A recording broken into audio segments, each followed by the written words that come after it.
Assalamualaikum warahmatullahi wabarakatuh. Salam sejahtera untuk kita semua. Perkenalkan, saya atas nama Muhammad Amar, salah seorang dosen dari program studi ilmu administrasi publik, Fakultas Ilmu Sosial dan Humaniora Universitas Muhammadiyah Senjai. Sebagai salah seorang dosen, saya percaya bahwa melalui dosen dapat menjadi kunci untuk mengubah masa depan bangsa dan negara serta menciptakan perubahan yang positif bagi pendidikan, khususnya bagi mahasiswa dan masyarakat secara umum. Tugas pokok dosen tidak hanya lepas dari pengajaran, tapi yaitu tridharma perguruan tinggi, yaitu pengajaran, penelitian, dan pengabdian pada masyarakat. Nah, pada kesempatan kali ini saya akan menjelaskan tentang mata kuliah Bahasa Indonesia yang saya ajarkan atau saya ampu kepada mahasiswa semester 1. Selanjutnya, deskripsi singkat mata kuliah Bahasa Indonesia. Yang pertama adalah tujuan umum mata kuliah Bahasa Indonesia ini. Mata kuliah Bahasa Indonesia ini adalah mata kuliah dasar umum atau MKDU di setiap perguruan tinggi yang memiliki tujuan agar mahasiswa itu senantiasa memiliki sikap bahasa yang positif terhadap bahasa Indonesia itu. Sikap bahasa positif ini terhadap bahasa Indonesia senantiasa diwujudkan dengan kesetiaan berbahasa yang mendorong mahasiswa memelihara bahasa nasional dan bila perlu mencegah adanya pengaruh bahasa asing. Selanjutnya yang kedua adalah kebanggaan berbahasa yang mendorong mahasiswa mengutamakan bahasanya dan menggunakan lambang identitas bangsanya. Kemudian selanjutnya yang ketiga adalah kesadaran akan adanya norma bahasa yang mendorong mahasiswa menggunakan bahasanya sesuai dengan kaidah dan aturan yang berlaku. Selanjutnya tujuan khusus. Tujuan khusus mata kuliah Bahasa Indonesia ini yang pertama adalah agar mahasiswa mampu menyusun sebuah karya ilmiah sederhana dalam bentuk isi yang baik dengan menggunakan bahasa Indonesia yang baik dan benar. Kemudian tujuan selanjutnya adalah agar mahasiswa itu dapat melaksanakan tugas-tugas atau karangan ilmiah yang sederhana dari dosen-dosen lain dengan menerapkan dasar-dasar yang diperoleh dari mata kuliah Bahasa Indonesia.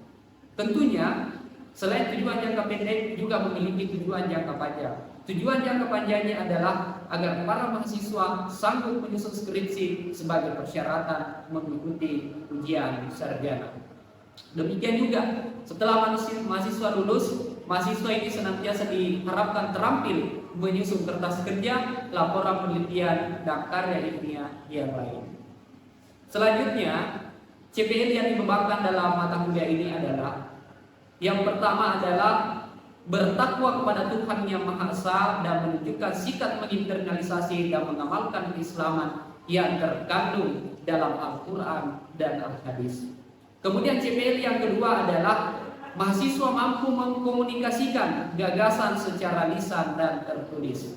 Kemudian selanjutnya CPL yang ketiga adalah menguasai konsep teoritis pengambilan keputusan dalam mengatasi masalah-masalah publik. CPL selanjutnya atau CPL yang keempat adalah menguasai konsep teoritis menyusun ide dan gagasan dalam sebuah karya tulis ilmiah di bidang administrasi publik. Kemudian CPL yang kelima adalah mampu menggunakan gagasan atau ide pokok sebagai pengembangan penyelenggaraan pemerintahan di berbagai media yang sesuai. Kemudian selanjutnya CPNK yang ini kita capai adalah yang pertama adalah mampu menunjukkan sikap religius dengan menginternalisasi dan mengamalkan nilai-nilai keislaman yang terkandung dalam Al-Quran dan Al-Hadis. CPNK yang kedua adalah mahasiswa mampu menjelaskan fungsi dan kedudukan bahasa Indonesia serta menerapkan bahasa Indonesia dalam kehidupan sehari-hari. Kemudian CPK yang ketiga adalah mahasiswa mampu menerapkan penulisan bahasa Indonesia dalam setiap pembuatan laporan, tugas, proposal, maupun dalam penyelesaian skripsi sebagai upaya pengembangan teknologi di lingkup administrasi publik. Selanjutnya terkait materi pembelajaran dalam mata kuliah Bahasa Indonesia ini adalah di dalamnya ada selama satu semester ini ada 16 kali pertemuan. Jadi pertemuan yang pertama adalah pendahuluan dan kontrak kuliah. Kemudian di pertemuan selanjutnya membahas mengenai eksistensi dan perkembangan bahasa Indonesia. Pertemuan ketiga membahas mengenai perbedaan budaya dalam masyarakat dan penggunaan bahasa. Pertemuan keempat menyelesaikan permasalahan penggunaan tata bahasa dalam masyarakat. Di pertemuan kelima membahas mengenai konsep bahasa Indonesia. Di pertemuan keenam membahas mengenai penggunaan bahasa Indonesia di masyarakat. Di pertemuan ketujuh membahas mengenai penerapan bahasa Indonesia dalam perkembangan budaya dalam masyarakat. Di pertemuan 8 ini dilaksanakan ujian tengah semester atau UTS. Nah, selanjutnya di pertemuan ke-9 membahas atau membuat artikel ilmiah. Di pertemuan ke-10 mahasiswa menjelaskan laporan dalam bentuk lisan dan tertulis sesuai dengan kaidah bahasa Indonesia. Di pertemuan ke-11 membahas mengenai pembuatan artikel ilmiah berupa makalah. Kemudian di pertemuan ke-12 membahas mengenai penulisan artikel. Di pertemuan ke-13 membuat poster, pamflet, leaflet yang sesuai dengan kaidah ejaan yang disempurnakan. Kemudian di pertemuan ke-14 menulis artikel. Di pertemuan ke-15 memahami penyusunan pembuatan skripsi. Dan di pertemuan terakhir atau pertemuan ke-16 adalah pelaksanaan ujian akhir semester atau UAS. Nah, inilah yang dilaksanakan selama 16 kali pertemuan materi-materinya. Kemudian selanjutnya metode pembelajaran yang digunakan. Metode yang saya gunakan yang pertama adalah metode ceramah. Di dalam metode ceramah ini saya menjelaskan mengenai teori-teori atau menjelaskan konsep-konsep yang terkait dengan bahasa Indonesia itu.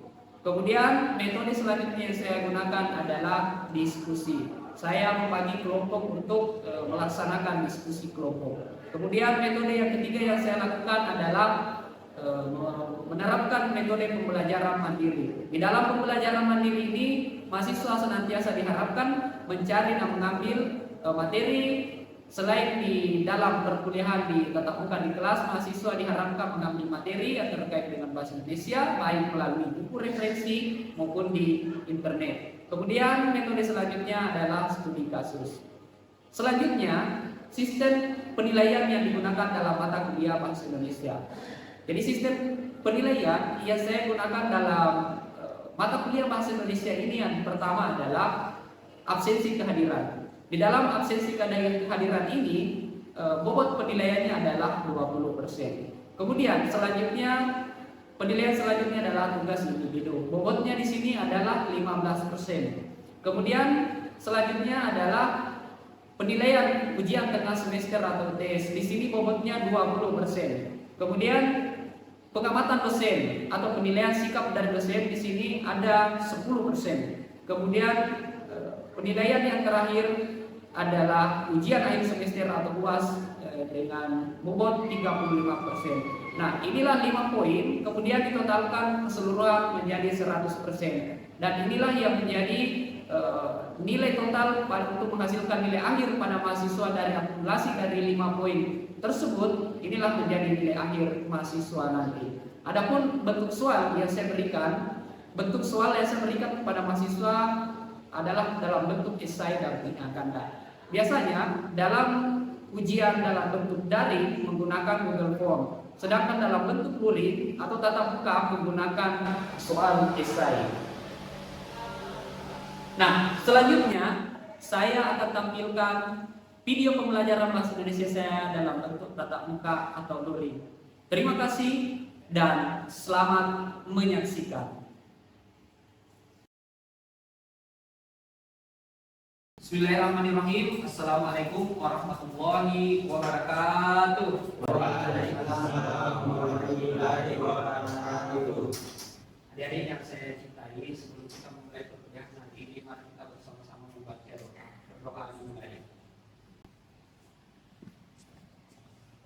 Berdoa selesai.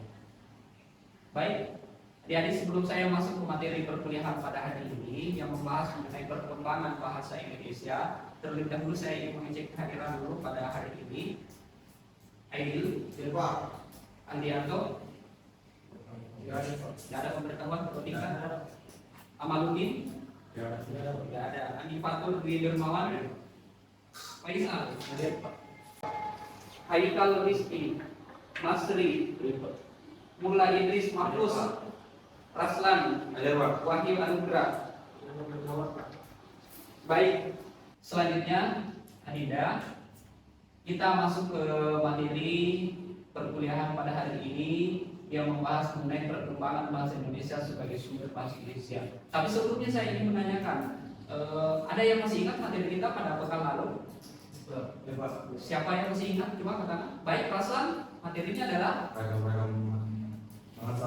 ragam-ragam bahasa. Jadi kita telah membahas ragam-ragam bahasa pada pekan lalu, baik itu ragam lisan maupun ragam tulisan. Nah, hari ini kita ingin membahas mengenai perkembangan bahasa Indonesia sebagai sumber bahasa Indonesia. Jadi kita akan membahas bahasa Indonesia itu sumbernya dari mana. Jadi bahasa Indonesia itu dahulunya itu adalah merupakan bahasa Melayu. Yang dahulunya itu adalah bahasa kebahasaan yang digunakan di Brunei, Indonesia, Malaysia, dan Singapura. Jadi bahasa Indonesia yang terkemuka sebagai bahasa kebangsaan dan bahasa resmi negara Republik Indonesia itu dahulunya itu merupakan dialek bahasa Melayu yang berkembang di Pulau Sumatera yang ada di daerah Jambi pada saat itu, yaitu di pertengahan abad ke-7 yang ditaklukkan oleh Kerajaan Sriwijaya. Nah, pada tanggal 28 Oktober merupakan hari yang sangat penting ya. Saya ingin bertanya, hari apakah itu 28 Oktober?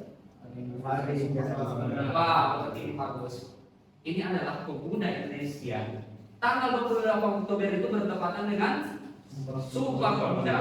Tanggal 28 Oktober tahun berapa tepatnya? Silakan Selang. 1928. Bagus, tahun 1928. Hari yang amat penting karena merupakan hari pengangkatan dan penempatan bahasa Indonesia sebagai bahasa sebagai nasional atau bahasa resmi yang digunakan di Indonesia sebagai bahasa nasional. Nah, ada berapa ikrar Sumpah Pemuda? Tiga. Ada 3. Siapa yang ingat 3 ini? Yang pertama adalah, silakan Faisal. Kami putra-putri Indonesia mengaku bertumpah darah yang satu, tanah air Indonesia. Bagus, kami putra dan putri Indonesia mengaku bertanah air satu, tanah air Indonesia. Kemudian ikrarnya yang kedua apa? Siapa yang ingat? Silakan Andi Fatul. Kami putra dan putri Indonesia mengaku berbangsa yang satu, bahasa Indonesia. Bagus, kami putra dan putri Indonesia mengaku berbangsa satu, bahasa Indonesia. Kemudian ikrar yang ketiga atau yang terakhir siapa yang ingat? Silakan Mas Sri. Kami putra dan putri Indonesia menjunjung bahasa persatuan bangsa Indonesia. Bagus sekali. Kami putra dan putri Indonesia mengaku menjunjung bahasa persatuan atau bahasa Indonesia. Inilah bahasa yang kita gunakan sekarang. Mudah-mudahan ikrar Sumpah Pemuda ini senantiasa kita ingat. Baik, saya lanjut. Nah, kita lihat kedudukan dan fungsi bahasa Indonesia. Bahasa Indonesia itu sangat penting. Jadi kita lihat fungsinya yang pertama. Fungsi yang pertama adalah bahasa Indonesia itu sebagai lambang kebanggaan kebangsaan. Bahasa Indonesia mencerminkan nilai-nilai sosial budaya yang mendasari rasa kebangsaan kita. Atas dasar kebanggaan ini, bahasa Indonesia itu harus kita pelihara, kita kembangkan, dan kita bina. Nah, itu fungsinya yang pertama. Fungsi yang kedua adalah sebagai lambang identitas nasional. Bahasa Indonesia ini harus kita junjung tinggi di samping bendera merah putih, dan lambang negara kita itu adalah Garuda Pancasila. Jadi bahasa Indonesia itu sejajar dengan bendera merah putih dan lambang negara kita adalah Garuda Pancasila. Di dalam melaksanakan fungsi ini, bahasa Indonesia tentulah memiliki identitasnya sendiri pula sehingga ia lebih serasi dengan lambang kebangsaan kita yang lain.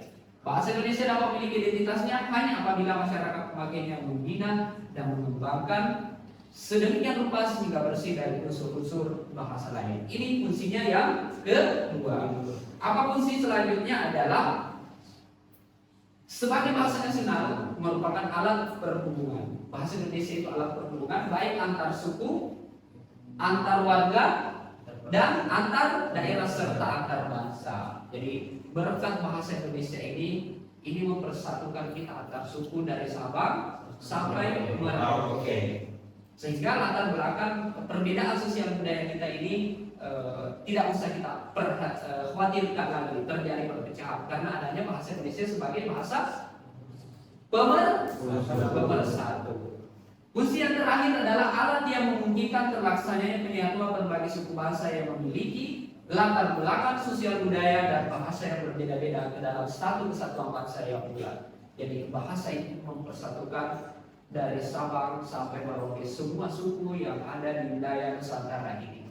Baik, itu adalah fungsi bahasa. Nah, selanjutnya kita lihat adalah kedudukan bahasa Indonesia sebagai bahasa negara.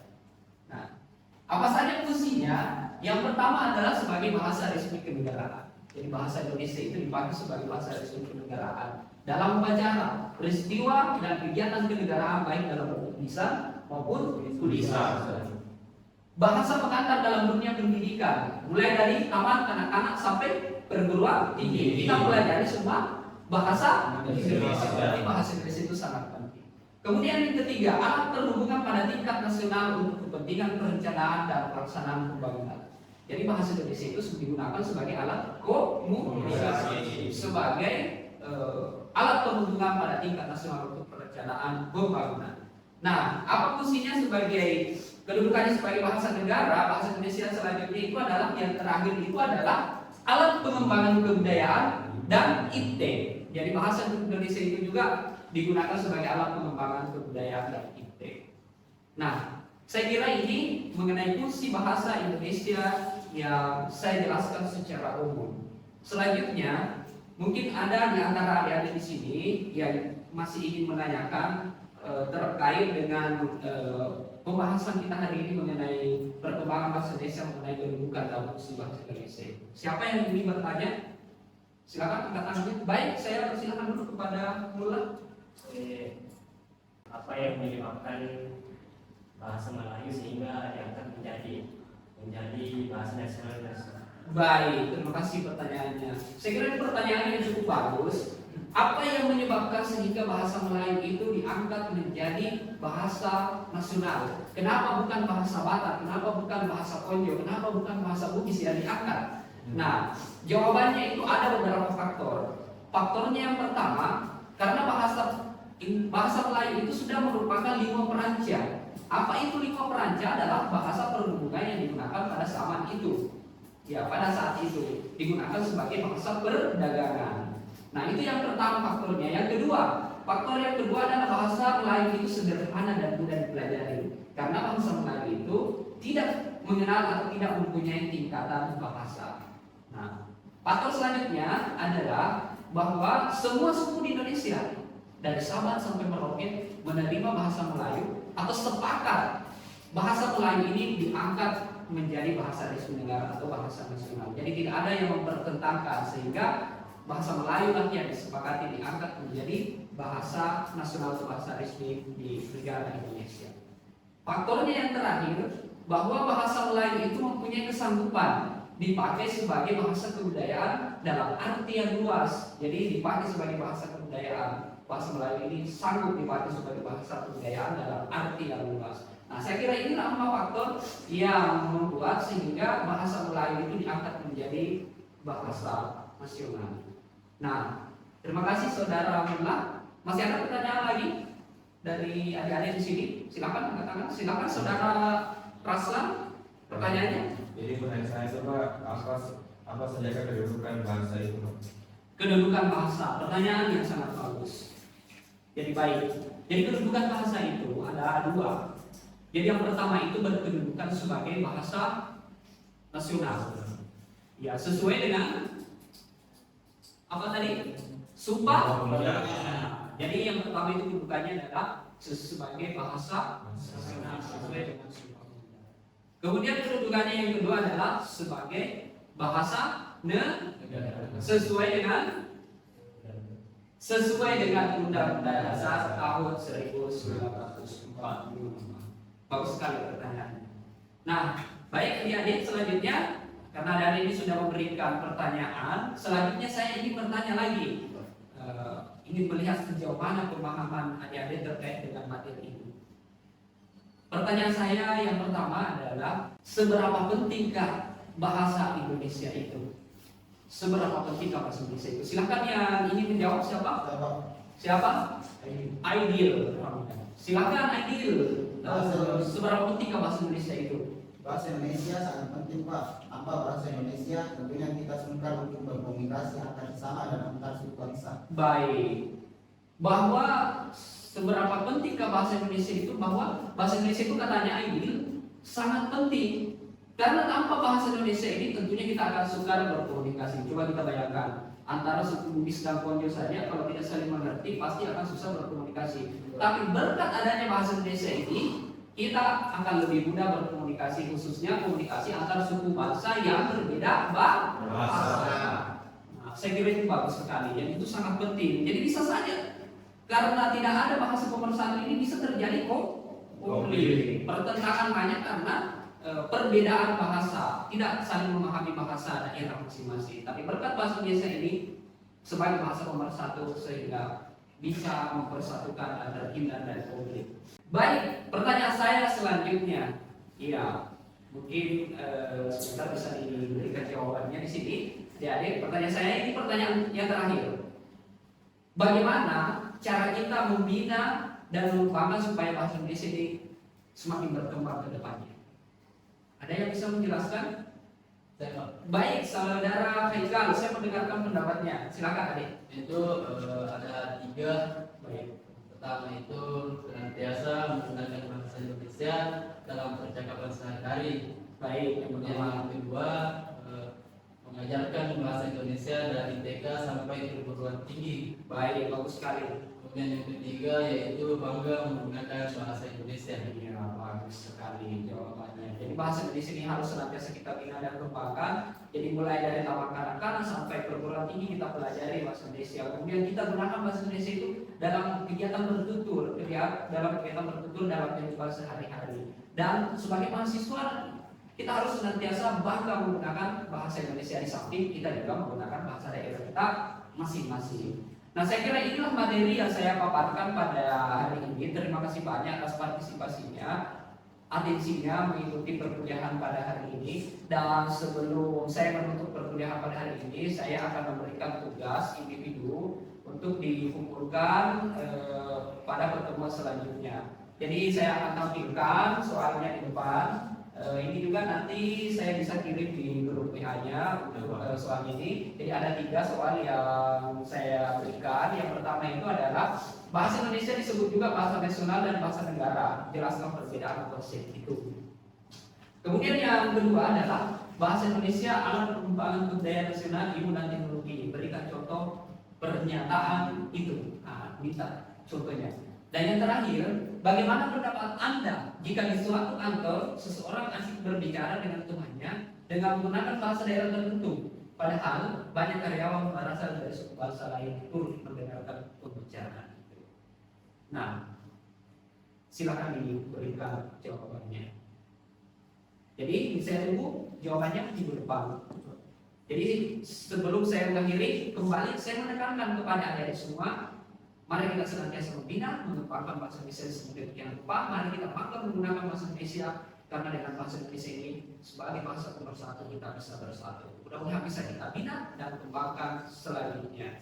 Baik, terima kasih banyak. Dan saya tutup perkuliahan hari ini dengan ucapan billahi bisabil haq, astagfirul khairat. Wassalamualaikum warahmatullahi wabarakatuh. Waalaikumsalam warahmatullahi wabarakatuh.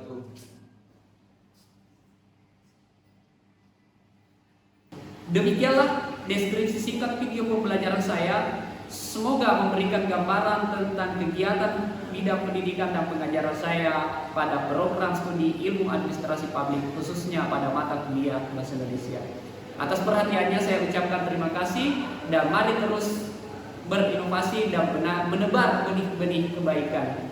Saya akhiri dengan ucapan alhamdulillahirobbilalamin. Wassalamualaikum warahmatullahi wabarakatuh.